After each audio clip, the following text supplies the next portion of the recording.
안녕하세요. 영화당 시간입니다. 저는 이동주입니다.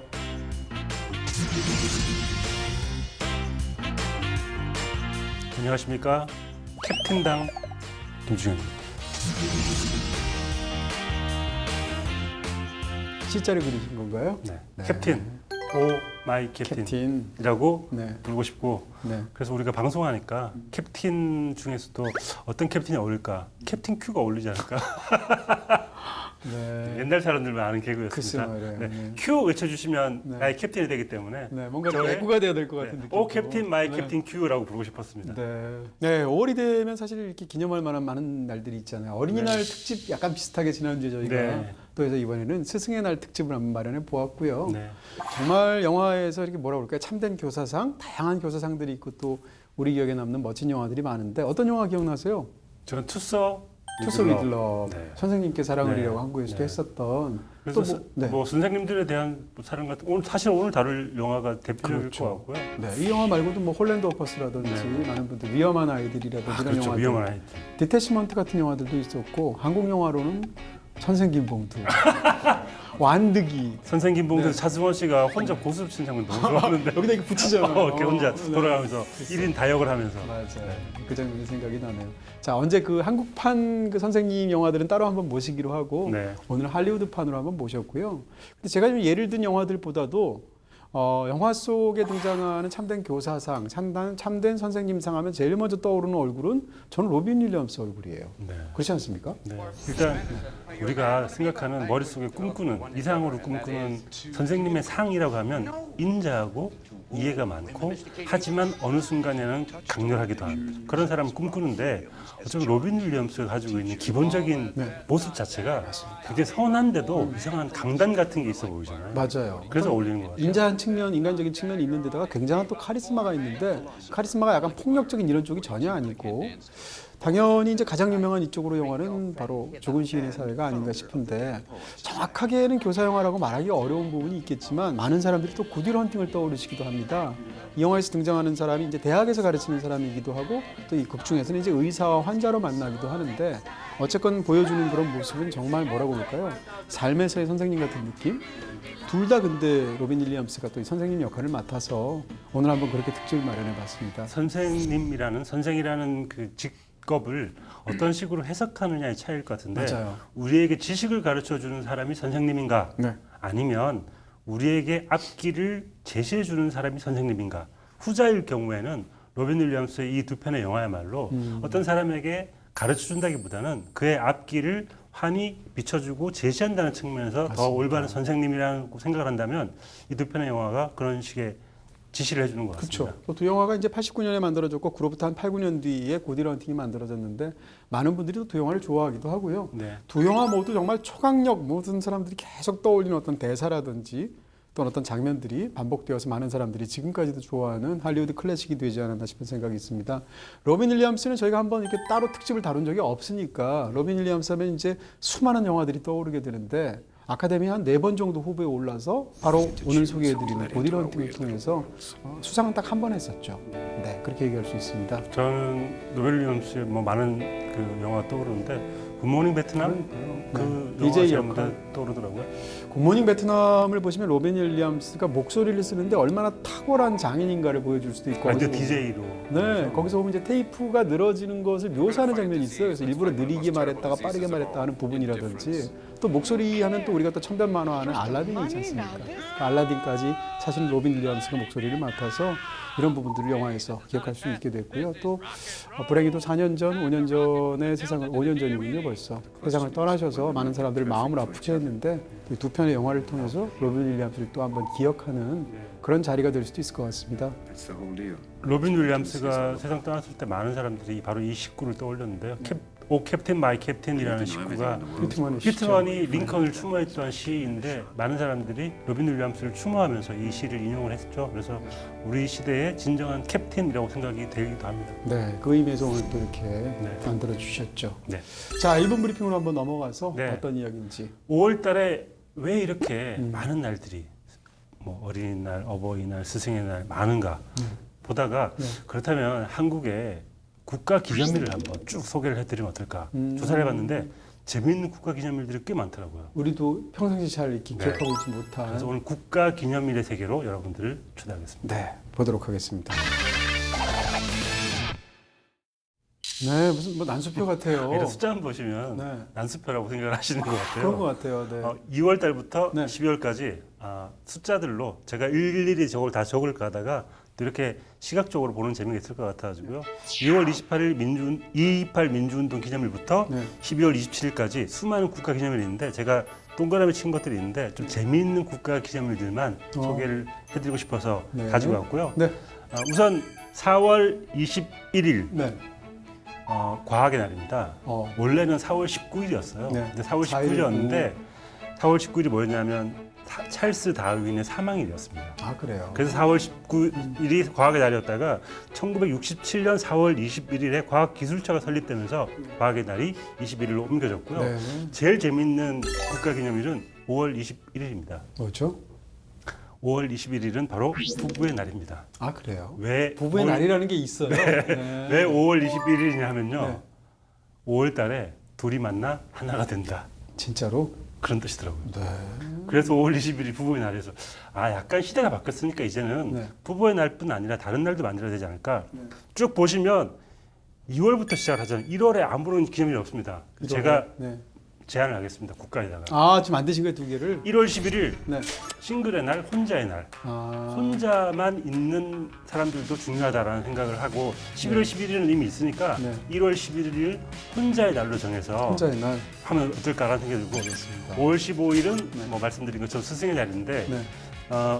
이게 약간 불만이 있습니다. 네. 왜 스승의 날이 5월 15일에 있을까? 사실은 이 날이 된 이유는 세종대왕의 탄신일과 상관이 있는 건데 아, 그래요? 네, 그래서 이제 5월 15일이 된 건데 5월 달은 사실 스승에게 뭐가 해줄 수 있는 게 별로 없어요. 왜냐하면 만난 지가 얼마 안 됐기 때문에. 그래서 스승의 날을 졸업 시즌에 맞춰가지고 바꿔야 한다 주장하고 싶습니다. 네. 그래서 뭐 1월 달이든 12월 달이든 1년을 함께 보낸 스승에게 진짜 감사의 마음을 표시하려면 후에 있는 게 뒤쪽에 있는 게 좋다라는 생각이 전 들어가지고 네. 스승의 날을 옮겨야 한다라고 제가 주장을 하고 싶고요. 네. 그리고 9월 18일 지워져 있죠. 9월 18일이 철도의 날이었습니다. 근데 9월 18일이 경인선 개통일이 9월 18일이었는데 이게 우리나라 최초의 네. 철도니까. 그런데 일제의 또 잔재라는 비판이 많아가지고 이 날을 바로 6월 28일로 옮겼어요. 6월 28일이 1894년 6월 28일이 철도국이 창설한 날입니다. 그래서 9월 18일이었다가 6월 28일로 옮기는 바람에 9월도 국가기념일이 하나도 없게 됐습니다. 알겠습니다. 네, 그리고 12월 3일이 재밌는데요. 12월 3일은 네.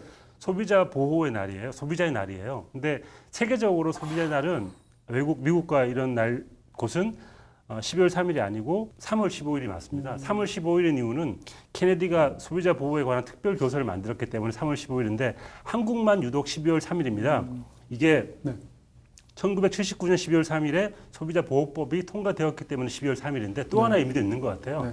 한국의 또 숫자를 잘 생각하는 문화가 있다 보니까 소비자들이야말로 하나, 둘, 셋 차근차근 세어야 한다.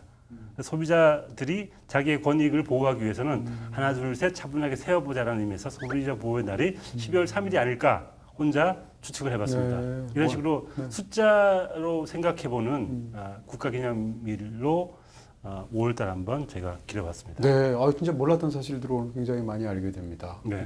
5월달 이렇게 많고 네. 4월달 이렇게 많은 이유는 네. 아마도 놀기도 좋고 뭔가 기념하기도 좋은 봄이기 때문에 그런 게 아닌가. 네. 그래서 이 기회에 말씀드리고 싶은 것은 네. 이렇게 기념일이 많다는 것은 밖에 나가서 놀으라는 국가의 어떤 지시 같다는 생각이 들어가지고 네. 봄을 즐기시라. 네. 이상 나갈 때 그런- 나가시더라도 네. 영화도 한번 보고 나가시라. 그래서 네. 저희가 오늘 특집을 마련했습니다. Captain, my captain. Sit down, Mr. Anderson. You hear me? Sit down. You hear me? Oh, Captain, my captain. Mr. Overstreet, I warn you. Hold him. Get him. I want you seated. Do you hear me?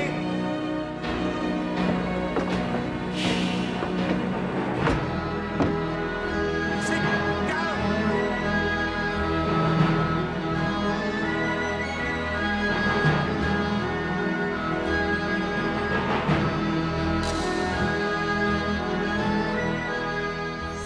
네, 먼저 소개해드릴 작품은 저 이거 그림 포스터 처음 보는데 네. 굉장히 인상적이네요. 죽은 시인의 사회입니다. 이 영화를 기억 못하실 분들도 있겠지만 지금이 BTS의 시대라면 이때는 DPS의 시대였습니다. 죽은 시인의 사회. 네. 정말 저희 세대에게는 센세이션한 어떤 인기를 얻었던 그런 영화였죠. 네, 죽은 시인의 사회 아마 허다한 그 교사가 주인공인 영화 중에서도 사람들이 가장 먼저 떠올리는 영화가 아닐까 싶고요. 네. 일단 우리가 극중에 등장하는 캐릭터 이름 기억하기 쉽지 않잖아요. 네. 근데 키팅 선생님은 다들 기억하지 않나요? 그렇죠. 네. Language was developed for one endeavor, and that is 아마 극중에서 등장하는 이제 이 키팅 선생님으로 나오는 사람이 어렸을 때 극중에 나옵니다. 이 연강 같은데 나오는데 사실은 이제 시인 중에 존 키니치라는 시인 있지 않습니까? 영국 시인에서 따온 이름 같은데 어찌됐건 키팅 선생님의 이름도 사람들이 다 기억할 정도로 영원히 남을 것 같은 그런 캐릭터였습니다. 그리고 이 영화에 등장하는 많은 그 학생들 중에서 또 에단 호크의 정말 앳된 모습을 19살이었을 때. 네, 그래서 보고 있으면 와 정말 많은 시간이 흘렀구나라는 생각이 들고 배우들의 어릴 때 모습을 볼 수 있다는 재미도 있는 것 같습니다. 그렇습니다. 옛날 영화 볼 때 사실 그런 어떤 또 다른 재미도 있어요. 사실은 굉장히 노숙하고도 완벽한 어떤 그런 선생님, 자유로운 선생님을 연기하는 것 같지만 이때 사실 로빈 윌리엄스가 38살이었거든요. 한참 왕성하게 가장 할리우드에서 활동할 때 정점을 찍었던 영화가 이 영화가 아니겠는가라고 생각이 들고요. 일단 영화 속에서 이 나오는 이 웰튼 고등학교 자체가 이제 명문사립 고등학교죠. 이런 명문사립은 세계 어디나 비슷한 부분이 있는 것 같아서 미국의 이제 최고 가장 좋은 대학교라고 보통 흔히들 인류 학교라고 얘기하는 아이비리그의 진학률이 학생들의 70%를 차지하게 되는. 네, 그러면서 학생들을 이 공부와 진학에만 관심을 쏟게 만드는 그런 어떤 엄한 학교, 네, 그런 딱딱한 학교였던 거죠. 이 영화의 시나리오를 쓴 톰 슐만 네. 작가의 개인적인 체험에서부터 비롯되었다고 하는데 1959년 즈음에 어떤 사건을 다루고 있거든요. 그런데 지금 생각해 보면 별로 달라진 건 없는 것 같아요. 네. 그래서 2019년에 보더라도 이때 품었던 문제 제기 그리고 이때 느꼈던 현실 별로 달라진 게 없어서 슬퍼해야 될지 아니면 뭐 약간 분노해야 될지 모르겠지만 지금 다시 봐도 유효한 영화라는 사실이 좀 새로운 것 같습니다. 그렇습니다. 어떤 정해진 시험에서 고득점을 하기 위해서는 사실은 하나의 어떤 정해진 정답을 암기를 하거나 습득하거나 이런 방식으로 할 수밖에 없는데 극중에 등장하는 이 키팅 선생님은 이제 부임하자마자 사실 선생님이기도 하지만 아이들 입장에서는 선배이기도 하잖아요. 네. 웰튼 고등학교 출신이니까 선생님의 이 교수법 자체가 굉장히 신선하게 나옵니다. 첫 수업할 때부터 보면 들어오자마자 학생들한테 수업을 가르치는데 예를 들면 저런 식으로 보통 일반적으로는 정해진 자리에 딱 앉아서 앞에 있는 선생님을 딱 보고 수업을 듣게 되어 있는데 주변에 모이게 한다든지 운동장에 나가서 걷게 한다든지 이런 식으로 몸을 쓰게 하고 자리에서 벗어나서 새로운 어떤 그런 시선을 갖게 하는 거죠. We don't read and write poetry because it's cute. We read and write poetry because we are members of the human race. 이 고등학교에서 아이들이 얼마나 그런 규율이라든지 정해진 그런 길에 익숙해져 있는가를 보여주는 몇 개 에피소드가 있는데 뒷문으로 나가면다가 다시 고개를 살짝 들이면서 따라와라고 할 때 로빈 윌리엄스 특유의 어떤 정감 있는 연기를 볼 수 있죠. 근데 그때 학생들이 주춤주춤 따라 나가는데 전부 다 무거운 교재를 들고 나가요. 그 말인즉슨 아이들은 그렇게 교육을 받았기 때문에 따라오라고 하면 몸만 그냥 가면 되는데 다 교재를 챙겨서 가거든요. 어떤 아이들인지를 보여주는 부분이 있고 또 한 가지는 밖에서 아이들을 원형을 그리면서 걷도록 만드는데 처음에 자유롭게 걸어라고 했을 땐 제각각 자기 페이스에 맞게 걷는데 어느 순간 상대들을 의식하게 되고 모두 다 보폭을 맞추게 되고 다리를 맞춰서 걷는단 말이죠. 이런 것들이 이 아이들이 현재 이 상황들을 보여주게 되는 건데 결정적으로 이런 교수법 중에서 영화에서 가장 인상적인 게 바로 지금 보이는 것처럼 교탁 위에 학생들 한 명씩 올라가게 하죠. 그렇게 해서 정반대의 시선의 세상을 보게 만들므로써 그야말로 아이들의 어떤 자율적인 시각을 길러주게 되는데 이게 이제 마지막 장면하고 연결이 되면서 네. 영화에서 가장 인상적인 그런 교수법이 되죠. Something, you have to look at it in another way. Even though it may seem silly or wrong, you must try. Now, when you read, don't just consider what the author thinks. Consider what you think. Boys, you must strive to find your own voice. Because the longer you wait to begin, the less likely you are to find it at all. 우리가 늘 학생들은 한쪽 방향을 보면서 앉아 있고 선생님은 약간 높은 교단에서 그렇죠. 수업을 하는데 그 교탁 위에 올라가 봄으로써 선생님의 시선을 볼 수도 있고 약간 높은 곳에서 학생들을 바라볼 때 어떤 느낌인지를 보게 하면서 세상을 완전 다르게 볼 수 있다고 생각하는 그 시선 자체가 일단 제일 특이했던 것 같고 이 선생님이 수학 선생님이나 기술 선생님이 아니고 국어 선생님이라고도 중요한 것 그렇죠. 같아요. 우리 입장에서는 영어 선생님인데 그렇죠, 이제 미국 입장에서는 네. 국어 선생님이죠. 시를 가르치는 선생님이기 때문에 시라는 것은 세상을 다르게 보는 방법을 배우는 거잖아요. 그런 의미에서 교탁에 서는 것 자체가 한 일종의 시를 가르치는 작업이기도 한 것 같아요. 그리고 그렇습니다. 제일 처음에 이제 좀 충격적이었던 게 영화를 보면서 책을 찢는 장면이 나오잖아요. 서문. 네. 그럴 때 아이들의 성격이 보이는데 How can you describe poetry like American Bandstand? Well, I like Byron. I give him a 42, but I can't dance to it. Now I want you to rip out that page. Go on. Rip out the entire page. 그래서 그런 사소한 장면에서조차 학생들이 가지고 있는 다양함 같은 것들을 보여주는 것 같고 그렇습니다. 보는 사람 입장에서는 통쾌함 같은 걸 느낄 수 있는 그런 장면이었던 것 같습니다. 획일적인 교육에서 아이들이 자아에 이제 눈 뜨는 그런 과정들 선생님이 이제 자신이 이끌어준다고 볼 수 있을 텐데 흥미로운 것은 영화 속에서 아이들이 그 깨어남이 완전히 선생님한테 일일이 의존해서 그러는 게 아니에요. 자기들 스스로 동굴에 들어가서 옛날 굉장히 이렇게 풍부했던 어떤 그런 시라든지 수필이라든지 이런 문학의 세계 속으로 들어가면서 아이들이 깨어나게 되는데 영화가 그걸 시각적으로 보여주는 부분들도 있습니다. 초반 중반에 새떼들이 나는 장면이 여러 번 나오는데 네. 새떼들이 나는 장면들이 나오는데 굉장히 질서정연하게 줄을 지어서 나는 장면이 초반엔 계속 나온단 말이에요. 그러다가 이제 아이들이 직접 동굴에서 자기들 나름의 어떤 동아리 활동을 하면서 그 중에 녹수라는 학생이 자전거를 타고 돌아오는데 일부러 새들이 앉아있는 데를 사이를 막 지나갑니다. 그러니까 새들이 방사형으로 막 이렇게 날아가는 장면이 중간에 들어가거든요. 그 장면이 나오는 장면이 그렇게 동아리 활동을 마치고 돌아오는 부분에서 그 장면이 나온다는 거예요. 그러니까 이전까지는 그렇게 꼭 줄을 맞춰야 했던 아이들이 이제는 자유로워진다는 것을 어떻게 보면 새들을 통해서 영화에서 묘사를 하고 있는 거죠.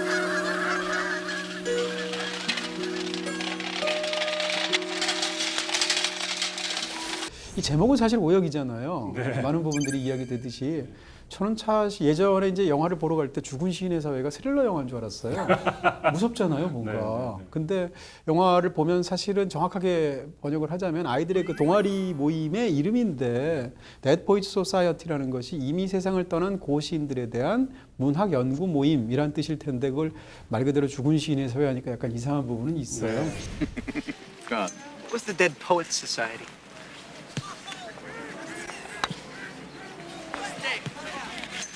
Gentlemen, can you keep a secret? The dead poets were dedicated to sucking the marrow out of life. That's a phrase from Thoreau we would invoke at the beginning of every 어떻게 보면 문학적인 부분들을 영화 속으로 가장 깊숙이 끌어들여서 아주 풍부하게 만들어내는 그런 문학과 영화가 행복하게 만난 그런 영화 중에 하나라고 말할 수도 있을 것 같고요.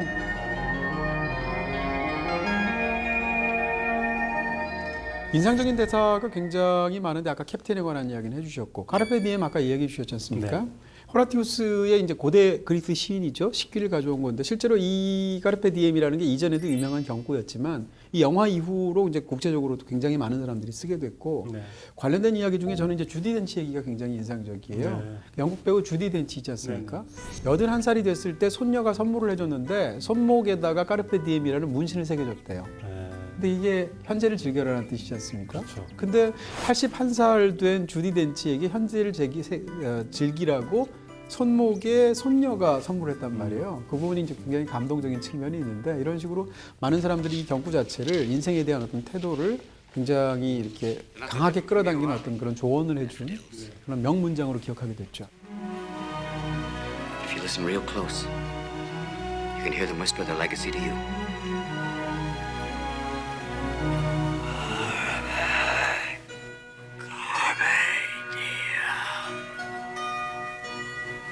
Make your lives extraordinary.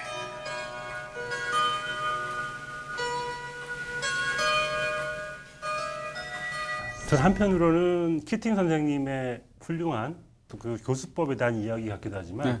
한 아이가 세상에 눈을 뜨는 장면 같기도 합니다. 네. 토드가 저는 굉장히 좀 주목하고 싶은 아이인데 가장 주목됐죠. 처음에는 약간 소심하고 네. 늘 의기소침해 있고 자신감 없는 그리고 형에 눌려가지고 주눅 들어 있는 아이인데 토드가 이제 시를 써오라는 수업이 있었는데 시를 써왔지만 안 써온 것처럼 한 것 같아 제가 보기에는 안 써왔을 것 같아 분명히. I didn't do it. I didn't write a poem. Mr. Anderson thinks that everything inside of him is worthless and embarrassing.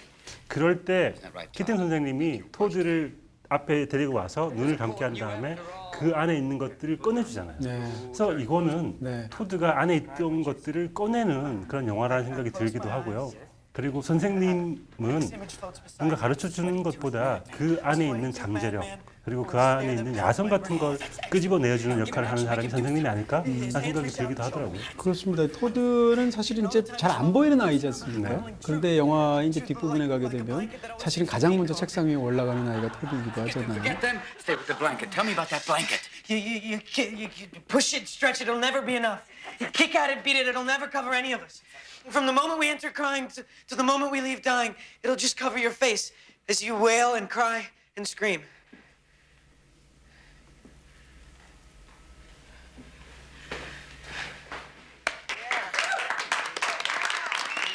Don't you forget this. 그리고 무엇보다 수업을 하나하나 이제 해나가는 과정이 첫 번째 수업, 네. 두 번째 수업, 세 번째 수업을 하면서 아이들과 선생님이 친해지는 과정 그리고 아이들이 선생님에게 세상을 조금씩 배우는 과정이 어쩌면 약간 성장 영화 같은 그런 그 포맷을 가지고 있고요. 그리고 네.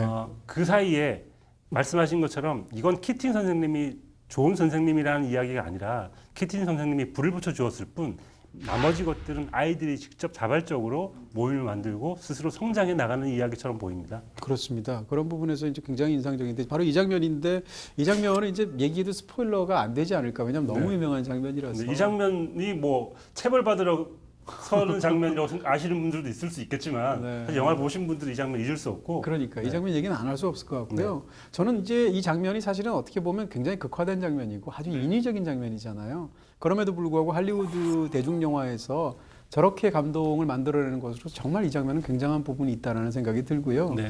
이 장면에서 그 자체로 이제 배우들의 연기들도 굉장히 좋지만 저는 카메라가 묘사하는 방식도 굉장히 훌륭하다는 생각이 들어요. 일반적으로 저렇게 아이들이 한 명씩 올라갈 때 기본적으로 로우 앵글로 위로 비춰서 아이들을 한단 말이에요. 그러다가 아이들이 다 올라갔을 때 갑자기 시점이 바뀌어서 이 영화에서 가장 인상적인 쇼트라고 저는 생각하는데 아이들 입장에서 위에 올라가서 지금 떠나기 직전에 선생님이 우두커니 우리를 쳐다보고 있는 모습을 위에서 하이앵글로 밑으로 내려 찍는 장면이 있습니다. 그 장면이 굉장히 인상적이에요. 거기에 대한 매칭 쇼트로 그 다음에는 선생님의 눈에 담긴 아이들의 전부들, 그 다음에 선생님의 눈에 담긴 한 학생의 모습들이 클로즈업으로 호명이 되죠. 그 위에서 비춰서 선생님이 우리를 쳐다보고 있는 모습을 내려다보는 모습이 왜 중요한 건가 하면 앞부분에 등장하는 것처럼 아이들한테 새로운 시각, 자기만의 시각을 가지라고 선생님이 교육을 했는데 마지막에 저 행위는 이 선생님에 대한 지지를 표명하는 것이기도 하지만 다른 한편으로는 이 오랜 그 자기들의 노력과 선생님의 교육으로 인해서 드디어 자기만의 시각을 가지게 되었다라는 것을 하이앵글로 보여주는 거거든요. 그런 부분에서 굉장히 뛰어난 그런 연출이 아닐까 싶은 생각이 듭니다. Thank you, boys. Thank you.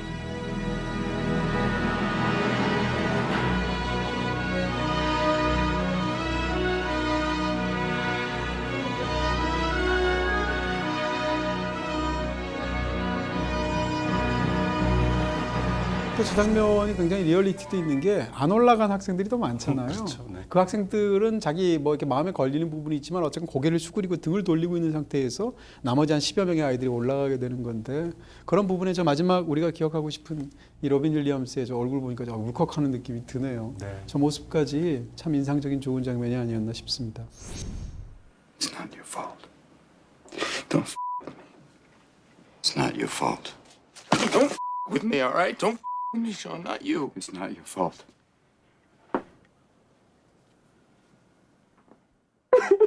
It's not your fault.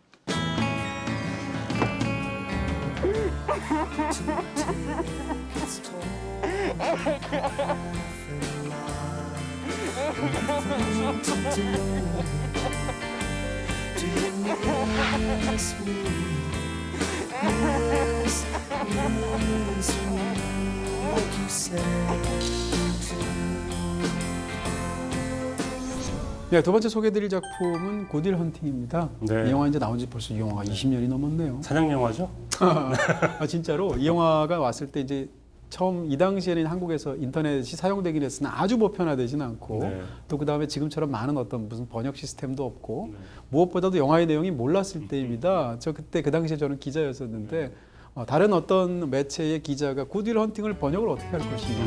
근데 굿윌 헌팅이라고 하면 되잖아요. 네, 선의의 사냥이라고 번역한 굿윌이 선이고 네. 헌팅은 사냥이니까 네. 그렇게 번역한 적도 있었거든요.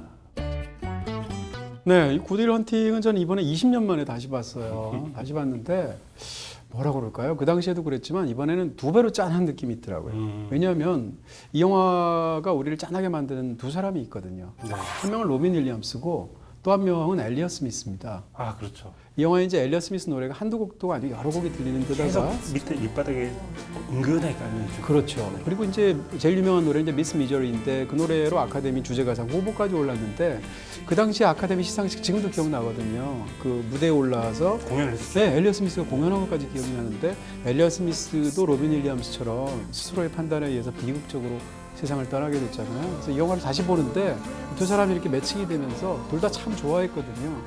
마음이 굉장히 뭉클해졌습니다.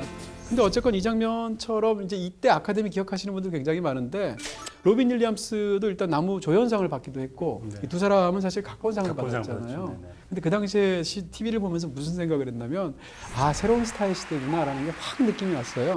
두 사람이 신나서 주거니 받거니 이렇게 약간 수상 연설을 하는데 앞으로 저 두 사람의 시대겠구나라는 느낌이 왔는데 많은 분들이 이렇게 느끼셨을 거고요.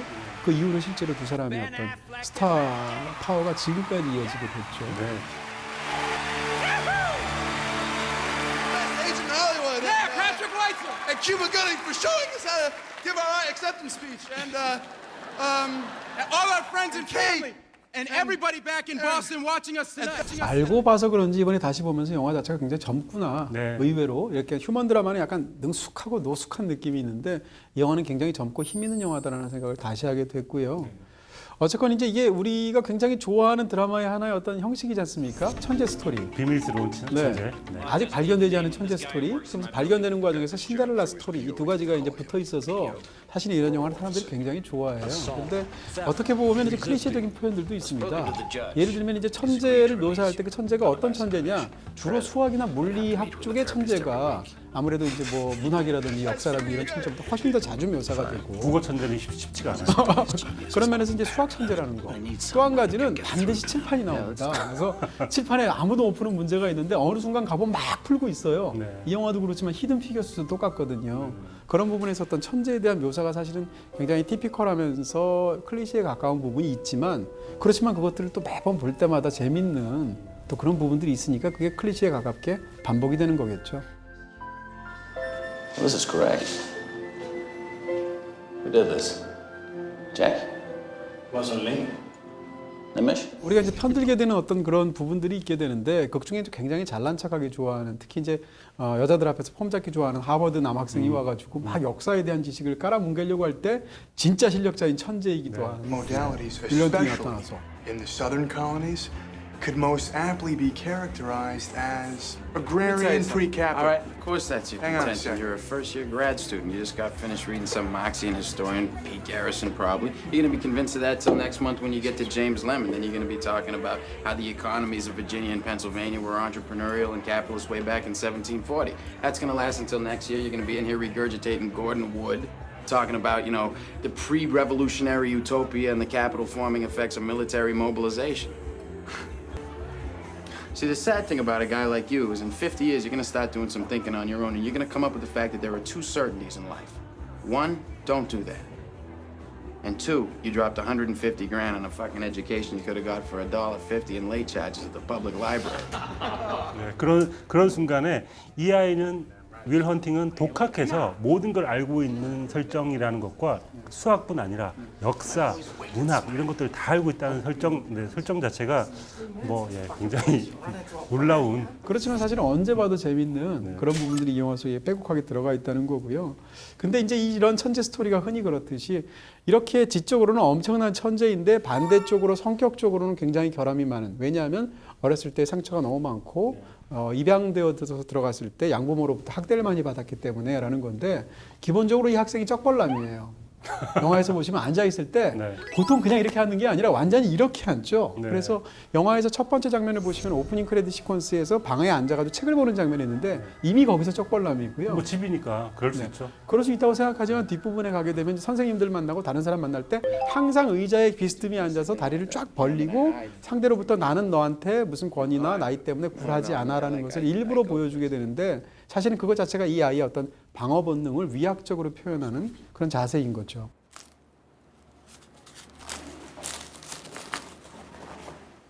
네, 저는 이 로빈 윌리엄스 같은 션 맥과이어 네. 말하자면 의사 선생님이 윌 헌팅과 상담을 해 나갈 때 이 과정 자체가 어쩌면 죽은 신의 사회에서 수업을 하나하나 진행해 나가면서 어떤 그렇죠. 식으로 가꿔지는 거를 네. 다르게 약간 묘사한 건데 처음에는 굉장히 방어적이었던 윌 헌팅이 서서히 마음을 푸는 장면이 있습니다. 이때 이제 션 맥과이어 선생님이 너는 많은 걸 알고 있고 모든 걸 알고 있다고 생각하겠지만 사실은 넌 아무것도 몰라라고 하는 장면이 있어요. 그때 I ask you about war, you probably throw Shakespeare at me, right? Once more into the breach, dear friends. 윌 헌팅의 모습은 보여주지 않고 션 맥과이어의 모습만 계속 보여줍니다. 얘는 지금 무슨 생각하고 있을까를 보여주지 않아요. 근데 그 장면이 전 되게 이상하게 압도적이더라고요. 그럴 때 윌 헌팅은 지금 어떤 모습으로 이 얘기를 듣고 있으며 어떤 식으로 반응을 할까라고 생각할 때 그 한참 보여주다가 그때 서서히 윌 헌팅의 모습을 보여주는데 매료된 이후의 모습을 보여주잖아요. 그럴 때 저는 굉장히 이 영화가 가지고 있는 은근함 같은 게 느껴지더라고요. 네, 사실 이제 션 맥과이어 선생님하고 윌 헌팅이 만나는 게 여러 번 만나는데 처음에는 사실은 상대를 완전히 얕보지 않습니까? 그래서 일부러 권위를 뭉개기 위해서 아니 상대도 어쨌든 교수님이시고 이런데 그 방에 들어가서 제일 먼저 한 일은 뭔가 무슨 책 있나 쫙 훑어봅니다. 역사서 많은데요. 근데 역사서를 보신다면 하워드 진을 봐야지 이러면 선생님한테 코치까지 하는 사람이에요. 그러면서 조금씩 무너지게 되는데 사실은 뭐라 그럴까요? 첫 만남에서 선생님이 그러면 안 되는데 학생이 좀 약간 자기 아픈 구석을 건드렸다고 멱살 먼저 잡지 않습니까? 근데 이것이 결과적으로는 상대방인 윌 헌팅이 선생님을 믿게 되는 어떤 계기가 되는데 사실 이 영화 속에서 이 선생님으로서 이 맥과이어 선생님이 굉장히 훌륭한 점이 있다면 그것은 뭔가 하면 우리는 일반적으로 환자와 의사의 관계이든 스승과 제자의 관계이든 스승은 다 완벽하게 알고 있고 이미 모든 것을 다 거쳐서 경험도 훌륭하고 그 상태에서 불완전한 상대를 내가 가르친다. 고친다 이런 개념이지 않습니까? 그런데 영화 속에서는 사실은 선생님도 아직도 아내를 잃은 상처에서 벗어나지 못하고 있고 학생이 쿡쿡쿡 찌르는 멱살을 잡을 정도로 분노하게 될 정도로 인간적인 측면도 있고 결과적으로 두 사람이 같은 위치가 되니까 상대가 결국 마음을 여는 계기가 되었다 이런 설정인 거죠. 네. 결국은 믿음과 위로가 어디로부터 오는가라는 걸 생각할 수밖에 없는데 상당 부분 이 영화가 얘기하고 있는 것은 동병상련입니다. 같은 병을 앓고 있고 상처를 공유하고 있다는 건데 그걸 연출적으로도 보여주는 장면이 있어요. 두 사람이 이제 극적으로 어떤 포옹을 하면서 영화에서 가장 슬픈 장면, 가장 감동적인 장면을 나오기 바로 직전에 어떻게 되냐면 둘 다 각각 어린 시절에 아버지로부터 학대받은 장면에 대해서 서로 비슷한 경험을 나누는 장면이 있습니다. 물론 한쪽은 이제 친아버지고 한쪽은 양아버지가 되는 건데 어찌됐건 두 사람이 겪었던 일들은 유사하게 집에서 가정에서 폭력을 겪은 일이기도 하지만 사람이 같은 건 아니잖아요. 완전히 다른 경험이잖아요. 근데 영화에서 플래시백이 나오는데 플래시백이 한 번밖에 안 나와요. Mean fucking drunk. Come home hammered, looking to wail on somebody. So I'd provoke him so he wouldn't go after my mother and little brother. 그 아버지가 이쪽에 양아버지인지 이쪽에 친아버지인지 모르거든요. 그럼에도 불구하고 그 플래시백은 두 사람 이야기 겹쳐서 중간에 한 번 들어간단 말입니다. 그러는 순간 그 장면은 사실상 양쪽 모두에 걸리는 인서트가 되거든요. 네. 그걸 사실은 어떻게 보면 동병상련이라는 그 테마를 네. 플래시백이라는 형식을 한 번 넣음으로써 보여준 굉장히 인상적인 연출적인 선택이었을 것이다. 네. 이런 생각을 하죠. Holy shit.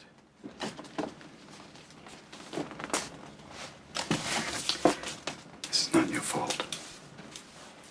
사실은 이제 20년이 지나서 보다 보니까 특정한 대사나 에피소드나 이런 것들이 좀 걸리는 부분들도 있고 네. 확실히 예전 영화는 예전 영화구나라는 부분도 있는데 그럼에도 불구하고 이제 이 영화에서 모두가 잊지 못할 굉장히 강력한 장면이 있죠. 그 장면은 이제 사실은 원래 그 말 자체가 이 영화를 통해서 처음 있는 말도 아니고 네. 내 잘못이 아니야라는 말을 한 사람은 얼마나 많았겠습니까? 근데 그 말을 이 영화에서 묘사했을 때 이 두 배우가 연기를 일단 너무 잘하고 있고 그 다음에 그것이 한 번 그냥 It's not your fault라고 한다면 그냥 뭐 내 잘못이 아니야가 될 텐데 그 말을 계속 반복해서 일종의 수행적인 언어처럼 그 말을 하는 것 자체가 굉장히 어떤 의식처럼 말을 하는 부분이 있고 그것에 대해서 계속 마음을 다잡고 외면을 하던 그가 어느 순간 마음을 열고 갑자기 포옹을 하지 않습니까? 그런 부분에서 그 장면이 주는 어떤 그런 감동은 사실은 이제 이 영화를 보고 나서 세월이 흘러서 뭔가 내가 이렇게 안 좋은 일이 있을 때 그 장면을 떠올리게 됩니다. 떠올리면서 그 말을 생각하면 이상하게 자동적으로 어떤 거의 주술에 가까울 정도의 위로가 나한테 오는 것 같은 느낌이 들거든요. 그런 강력함이 사실은 이 로빈 윌리엄스라는 배우 그리고 이 영화에 있었던 건 사실인 것 같습니다.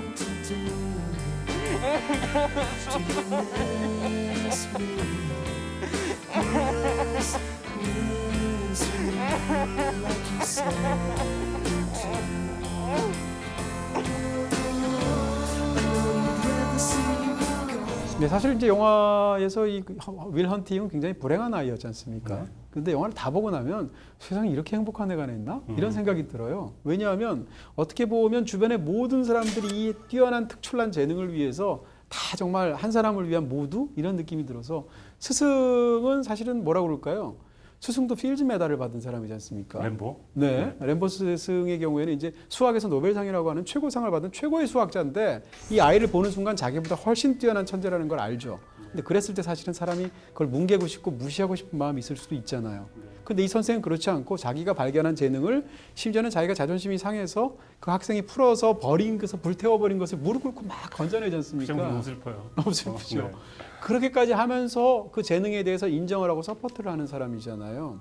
그리고 이제 여자친구의 경우에도 보면 어떻게 보면 여자친구는 완전히 금수저지 않습니까? 근데 남자친구는 아무것도 없고 재능만 뛰어난 케이스인데 사실은 거기에 대해서 온전히 자기의 온 마음을 열어서 사랑을 해주고 무엇보다도 가장 이제 뭉클한 것은 사실은 척키죠. 척키. Let me tell you what I do.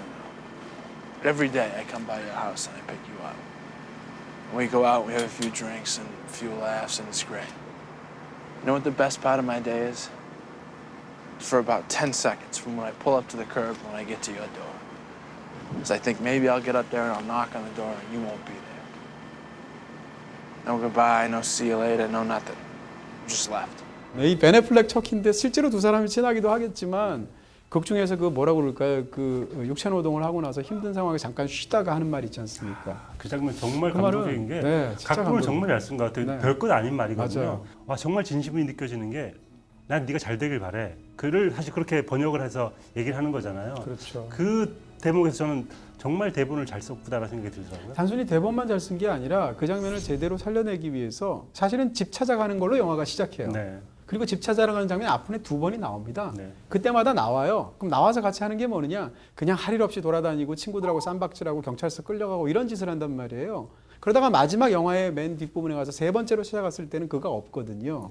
이런 걸 통해서 사실은 단순히 대사만 잘 만든 것이 아니라 영화적으로 이런 것을 레이어들 촘촘히 깔아둬서 네. 다 보고 나면 와 진짜 이런 친구, 와 진짜 이런 사람, 이런 스승 이렇게 생각이 들기도 하는 거죠. 네.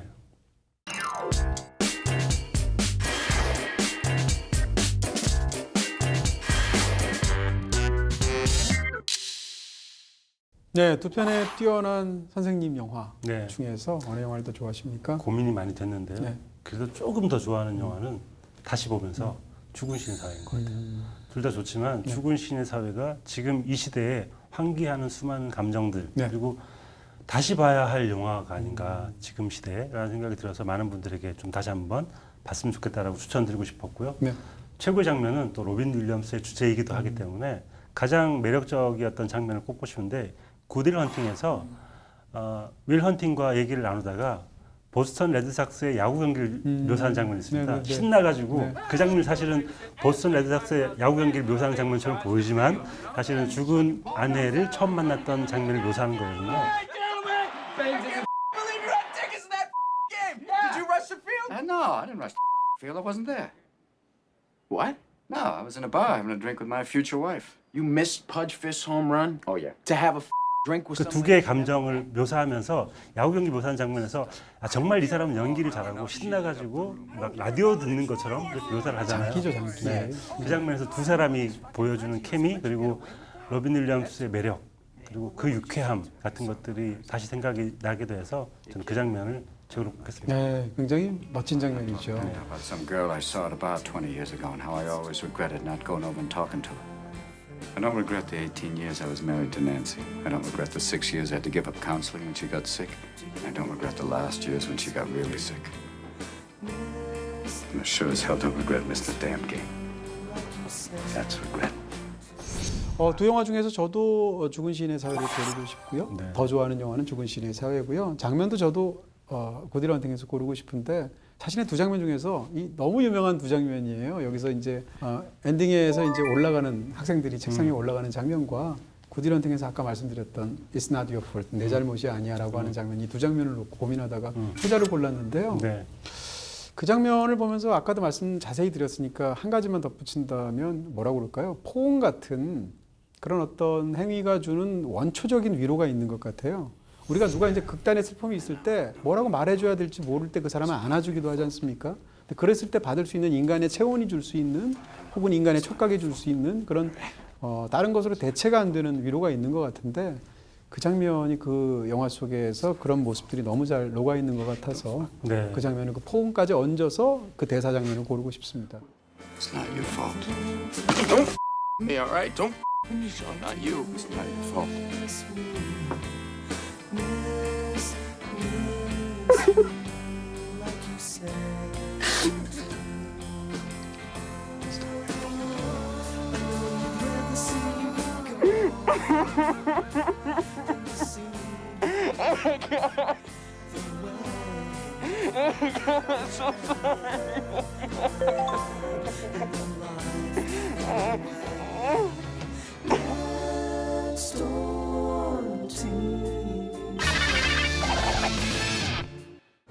네, 이렇게 해서 스승의 날을 맞아서 로빈 윌리엄스 선생님께 사랑을이라는 제목으로 네. 로빈 윌리엄스를 또 이렇게 약간 추념하는 마음까지 얹어서 두 편의 멋진 영화 여러분께 소개해드렸습니다. 네. 올해는 5월에 하지만 5월에도 하고 졸업 시즌 한 번 더 하는 걸로 했으면 좋겠습니다. 내년 2월에도 한번 특집을 해야 되는 건가요? 네. 스승은 언제나 매달 중요한 분이기 때문에 빨리 스승이 온전히 복권하는 그런 날 왔으면 좋겠습니다. 네, 내년 2월에 또 네. 한번 생각을 해보도록 하겠습니다.